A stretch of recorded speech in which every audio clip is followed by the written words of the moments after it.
Welcome to Thrive with Meghan and Harry. We bring you news, views, and commentary about Harry and Meghan. Let's thrive together, guys. I hope you are all doing well. Happy International Women's Day. What a beautiful day it is today. What an amazing month March is. Oh my gosh, it's not only just me and my daughter's birthday. We're both Pisces, as you know, and our birthdays are like so close together. Like my birthday is one day, and then her birthday is the next day after. So she's technically my birthday gift. So March is actually a really fun month for us, and it's the beginning of spring. It's new beginnings and the end of winter, and it just represents so much that I really love to celebrate March. But anyways, moving along here. Um, but as you know, today is International Women's Day, and it's also it's also Women's Month, I guess. And like I said, March is just the super month, in my opinion. Just a super month. So, now let's see here. I'm just gonna see a little bit of I'm gonna just see a little bit of what Archwell said about the women what they're gonna be doing for Women's Month. I'm just gonna talk about that a little bit. So this Women's History Month, Archwell Foundation invests in champions of gender equity. Okay, so it says here, as we cross into Women's History Month and ahead of today, which is International Women's Day, Archwell Foundation is announcing a number of nonprofit investments in leading organizations working to advance gender equity, build policies that empower women and families, ensure meaningful media representation for women, and provide women with a network of tools and support for gaining employment. While we celebrate contributions from women throughout history and reflect on the work that remains to achieve a safe, just, and equal world for women and girls, Archwell Foundation is proud to advance the missions of the following groups through our new grants.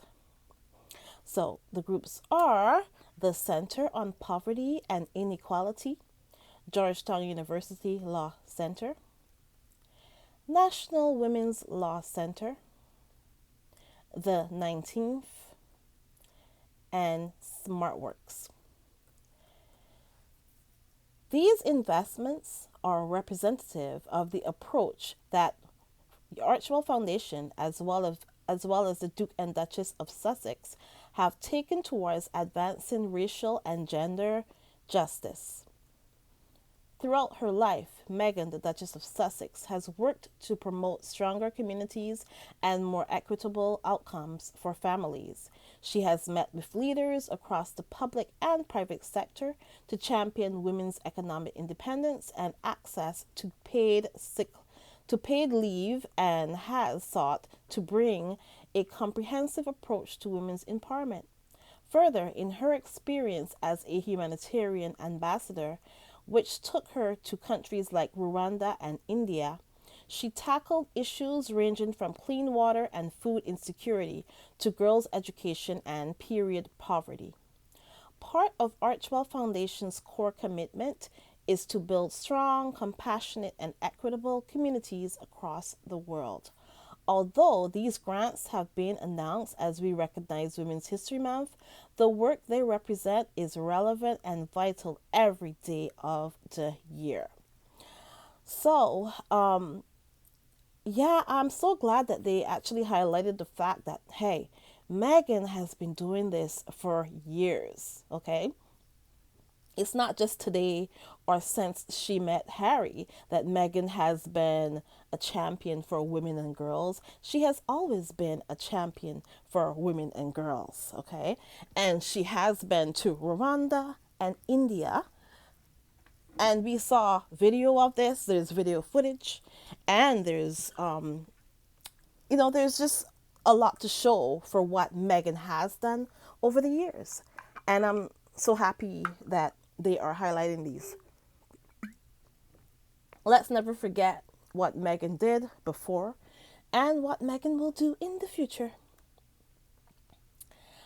So, let's see now.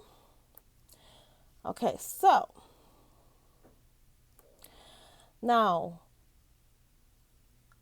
I actually, now Meghan, oh my gosh, Meghan has done so many quotes.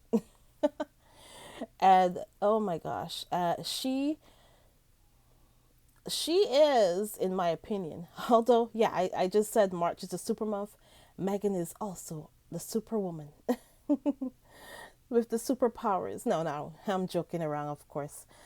Um, but I just think, you know, I think she's amazing, and she always has something to say that we can all we can all kind of draw from it, and we can learn from it. And so, I think she's just awesome. And you know, and I actually wanted to do, let me see. I want to do a little bit of, I want to get some of her quotes that she has said over the years. Okay? So let's see here.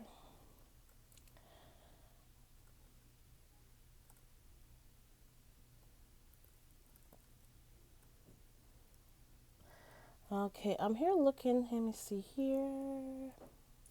Okay.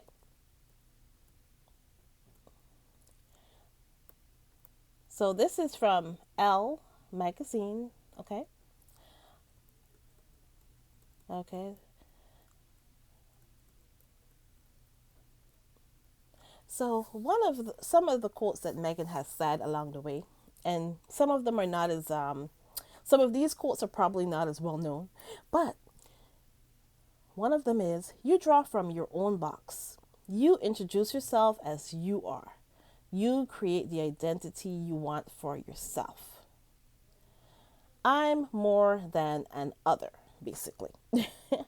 That is just one of the things that Meghan has said along the way. She, as like I said, like you can draw from so much of the things that she has said over the years. She also said, "You are complete with or without a partner. You are enough just as you are." And remember, I did that video a while ago about I think it was the one I did about the TIG, right? I think I did that. Well, it could have been the one I did about the TIG, or it would have, or maybe it was the Valentine's Day one. But either way, I did say that we don't need to have a partner to feel full, or to feel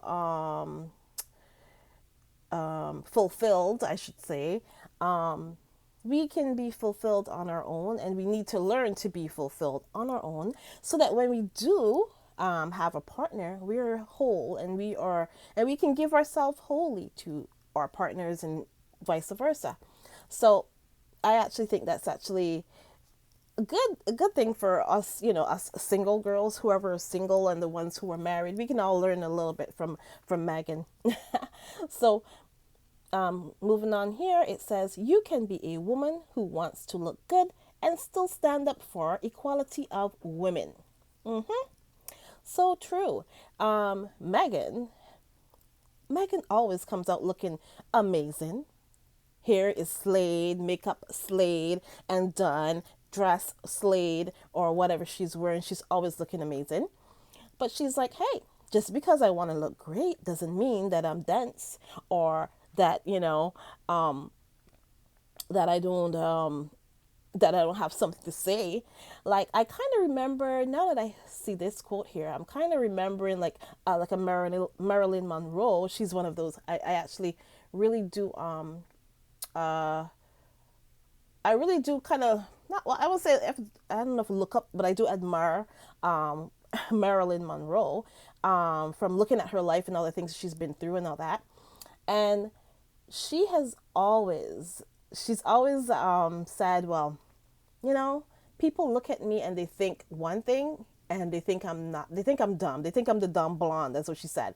But she was so much more than the dumb blonde just because she, of her looks, they think that she's dumb or whatever. And she has proven along the way because she was someone that you can definitely kind of, I guess you could look up to her because back in those days when she was popping, when it was her time and her day, her heyday, she believed in she believed in women's rights actually. She believed in black women's rights as well. She supported black women's rights, and she also supported the LGBTQ community. She did, even back in those days, like the 1940s and the 1950s. So she was someone that, and she believed in women. We have, we have. We're in control of our bodies, and we are the ones who, we do what this is our, this is for us to decide what we want to do with our bodies basically. So she's one of those women that this quote here definitely this is definitely for definitely a woman who wants to look great, but she wants to be taken seriously as well. Basically, that's the long and short of that story. So I kind of remember Marilyn Monroe when I think about this quote. You can be a woman who wants to look good and still stand up for the equality of women. Yeah, definitely. Definitely, Megan. So let's see. Um,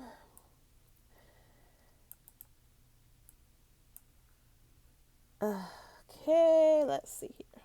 Review all. Let's kind of take a look at some more of these.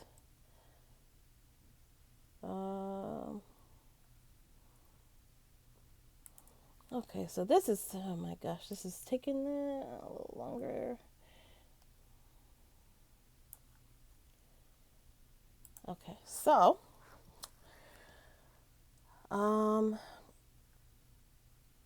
okay, you know what? I'm not even bothering because it's going to make me try to open everything and I'm not even going to bother. Okay, forget that because you know how these websites go. When you want to look at one thing, they want to make you open this and open that. You know what? Forget that. We already we have enough quotes from Megan as well because we have a lot of them here. I actually have a few here. So that's fine. We don't need to go on that because I'm like I'm not going on your website and I'm not doing all that and I'm not signing up. Anyways, guys, so guys, what do you think of women's history? What do you think of the fact that we have a whole month to celebrate women now? And I think that is actually amazing. I think that we've come a long way. We've come a long way, baby. We definitely have come a long way, and I'm proud of the fact that we are, we have our voices, we are being heard, and you know what? We still have a long way to go. Let's put it that way. We haven't reached everything. We haven't, women still get paid less, for instance, than men for certain jobs, and it's we have to pay more for certain things, like you know why do we have to pay more for certain things? What, like, that doesn't make any sense to me. We get paid less and we got to pay more still for certain things. The pink tax or whatever they call it, it's ridiculous. So I think we have come a long way, but we need to still go a long way from here. Okay. And guys, I actually wanted to talk about somebody here, to talk about a woman who was first. Okay. She was first. And her name is Hattie McDaniel. Okay? So, Hattie McDaniel was born June 10th, 1895 in Wichita, Kansas, the US. She died October 26, 1952 in Hollywood. I don't know why do I say Hollywood? I mean Hollywood, California. Okay? She was an American actress and singer who was the first African American to win an Academy Award. She received the honor for her performance as Mammy in Gone with the Wind, 1939. Okay, so guys, we all have a little bit of a love hate relationship with that movie. I actually have that movie. I had it for years. I had it on DVD for a long time, and I kind of have a love hate relationship with the movie. I mean it's cute. It's it's nice, I guess, to an extent, and then when you really think about it, it's kind of not the truth. And let's put it, and I don't want to get into a whole thing about Gone with the Wind, but I have a kind of a love hate relationship with it because I did like the movie when I saw it, but then I realized if I was living in that time, I wouldn't be like, I remember that the part of the movie where the girls are getting in the afternoon, and the girls, they, if they've gone, they're having they're having their rest, their afternoon rest or whatever, when they had that big huge party, and the girls are there and they're getting and you see the black girls are fanning the girls that are the white girls. And yeah, I just realized, hey, if you were living in those days, you wouldn't be one of the girls getting fanned on. You would be the girl fanning. So it is a hard thing, and the fact that they kind of oversimplified everything when it comes to the slaves and stuff. They made it seem like if the slaves are all happy to be there, which the slaves were not happy to be there. They, so it's a very complicated thing, and it's a very complicated movie. It, I guess, it simplified everything. Let's put it that way. And this is not how it really was. Okay, so although when I saw the movie, the first time I ever saw the movie, I thought it was just beautiful. I was like, oh, I love the dresses, and I love this, and I loved Scarlett, and I loved Mammy, because she was like the mom that everybody wants, right? She cared, and she was just a beautiful black lady who was warm and loving, cozy, and all that. But the movie, I have a issue with the movie in the long run, but I can also sit and watch the movie and realize that this is fiction. And so it's the whole thing with that movie. Let's put it that way. And oh my god, and I really did love oh my god, and I know this lady's name, and I don't know why it's slipping my mind right now. But the lady who played Scarlett. Oh my god, I know her name. I know her real name, but I don't know it. It just escaped me. But anyways, I love her because I thought she was beautiful. Vivian Lee. Vivian Lee, that's the name, I think. It is Vivian Lee. So I thought she was beautiful, and I thought that I did love the movie at some point, and I kind of can still watch it. I know a lot of people can't watch it, and they've kind of canceled that movie. I still watch it, but it's I watch it with a grain of salt, because I know it's not the truth, and I know this is not the way how things were. So there you go. So either way, we're talking more about Hattie McDaniel right now, anyways, and so she was the first African American man or woman to win an Oscar.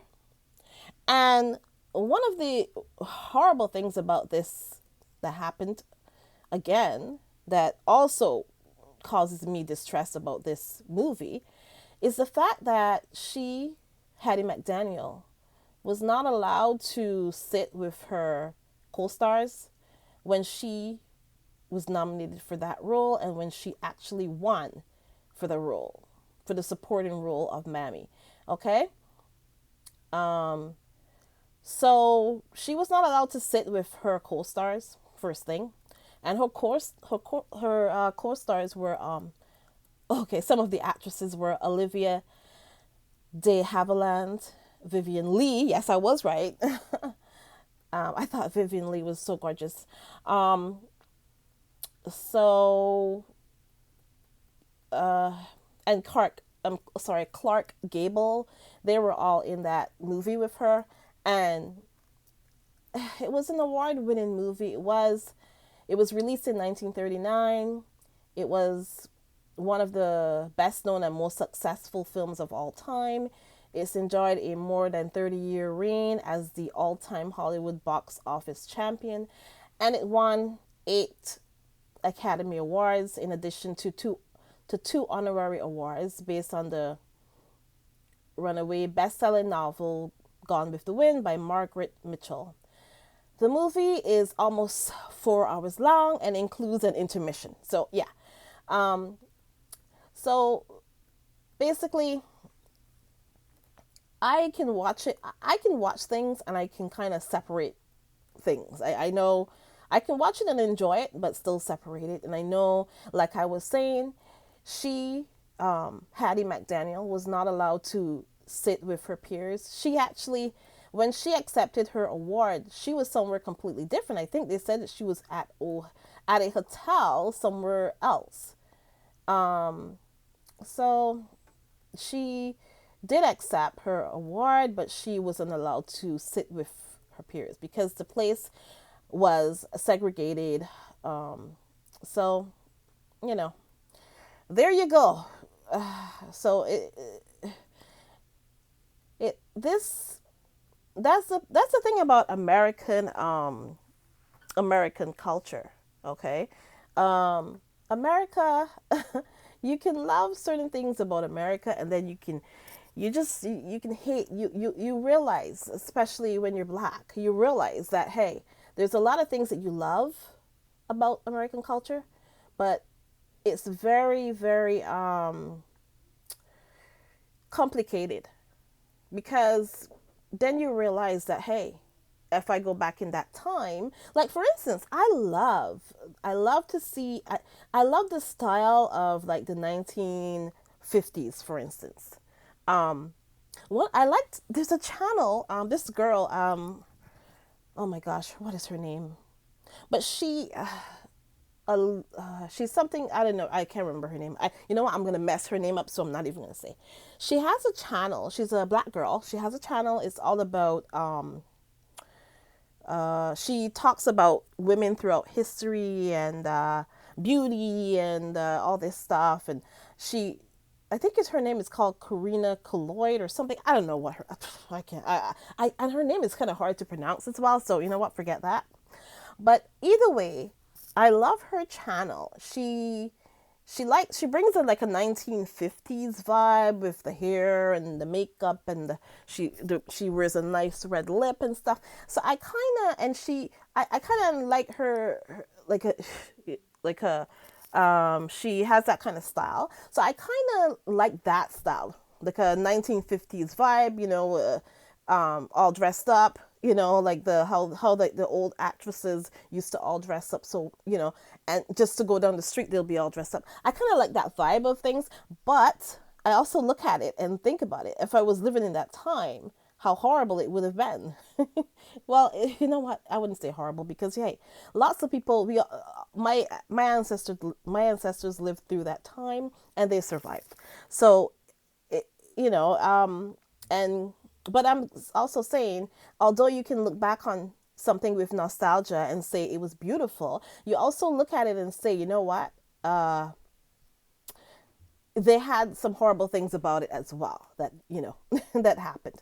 So yeah, so basically the long and short of the story is Hattie McDaniel, she was the first black person to win an Oscar, and she wasn't allowed to sit with her peers, and she accepted her award in somewhere completely different than where they were. um, and that's the long and short of the story. And although she made leaps and bounds in that movie, she still wasn't allowed to sit with them. It is kind of cruel and kind of just interesting when you really think about it. So, yeah, I don't know. That's all I can say about that. It's just horrible. So, anyways, guys, I just let me just move on because I'm just gonna keep talking about it, and yeah, you guys have other stuff to do as well. So, anyways, guys, Harry was at the Texas rodeo, apparently, and Harry is living his best life, guys, living his best life. So it says here, Prince Harry wears a cowboy hat for a surprise appearance at a Texas rodeo. So, okay, so I'm kind of looking at this and thinking, you know what? I'm not surprised because Harry loves horses. And you know, I wouldn't be surprised if one day Harry decides to get like some horses and they buy a ranch or something. I would not be surprised, honestly speaking. I wouldn't be surprised because of that. And so it says here the Duke of Sussex channeled his inner cowboy over the weekend as he was pictured at the Stockyards Championship Rodeo in Fort Worth, Texas. So yeah, so he was there, and yeah, Megan let him go, and he went. So he's there living his best life, and he's doing things. And I hope nobody has a problem when Megan decides to go on a date with all her girlfriends, and they go partying and having fun and drinking drinks and having fun. I hope nobody has a problem with that. I'm pretty sure that nobody would, especially Harry. But anyways, guys, yeah. So good for you, Harry. Enjoy your life. So, guys, thanks so much. Please remember to like, subscribe, and share. And, guys, we did it. We are over 2,000 subscribers now. And I'm so happy about this. Oh, my gosh. Thank you so much, guys. Thanks so much, guys, for helping me to reach 2,000 subscribers. And like I said, I like to thank people. So, you know, you're going to get thanked. I'm not just going to brush over it and pretend it didn't happen. It happened. We are over 2,000 subscribers and we are aiming for 2,500. No, you know, whatever. We're not aiming. We're just here. From now on, we're just here. No, we will celebrate when we get to 2,500. You know me already. You know me already. Come on. So guys, thank you so much. And guys, if you sent any super chats, thanks so much. Listen, Nutty Doctor, thank you so much. You sent a super chat earlier. Thank you so much, Nutty Doctor. You're amazing. You've also sent super chats before, and I really do appreciate it. It helps it to be easier to just be able to take the time to do the videos on the channel. And guys, we've also got PayPal as well if you'd like to support the channel. And thanks so much to our incredible channel members who support us: Arnold Sanders, Cookies and Cream, Lydia Washington, the amazing Lydia, and Mrs. S. Welcome back, Mrs. S. We love you and we are wishing you the best. You actually have a surgery, and I hope you let us know how everything goes, and I hope you will be fine. You should be fine. I am sure about this. We will pray for you. And guys, yeah, we reached, oh, guys, we reached it. We reached 2,000. I'm just joking. We reached the pinnacle. No, we did not. We still got a long ways to go, guys. But we are here. We got over a hump, and it's something to celebrate. And I actually wanted to reach this. I was giving myself to the end of March, but it happened before the end of March. So that's great. But anyways, guys, remember to like, subscribe, and share this. And remember that Megan said that it's not enough to just survive something. That's not the point of life. You have to thrive. You've got to feel happy. Unquote. Thanks so much, guys. This is just amazing. Oh, thank you. Give yourselves a round of applause. I just want to say thank you again. This was great. I really appreciated it. Thank you so much, guys. Bye.